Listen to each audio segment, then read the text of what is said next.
Hello guys, কেমন আছো তোমরা? আশা করছি সকালে ভালো আছো। আজকে আমি ভালো নেই, কারণ এই বৃষ্টির জন্য আমি ভালো নেই। আমার মনও ভালো নেই। মানে কি বলবো, আসলে এই বৃষ্টিটা প্রচণ্ড বৃষ্টি হচ্ছে, তাই ভালো লাগছে না, বোরিং লাগছে। ঘর থেকে বেরোনো যাচ্ছে না, কিছু না, বৃষ্টির জন্য। তাই মনে মনে ভেবেছি, তাই ভালো লাগছে না, জন্য একটু ভিডিও বানানো যাক। কী করবো? আর এদিকে একটু চিকেন রান্না হয়ে যাচ্ছে, মনে করেছে একটু চিকেন খাওয়ার জন্য, তাই চিকেন রান্না হয়ে যাচ্ছে।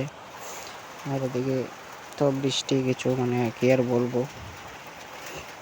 বৃষ্টি যে কখন থামবে কে জানে। সকাল 6টা থেকে বৃষ্টি নেমেছে, এখন বাজে 2:45। বৃষ্টি কমছে না, ভালো লাগছে না, ঘরে বেরোনো যাচ্ছে না, কিছু না। তো টাটা, আজকের ভিডিওটা এতটুকুই।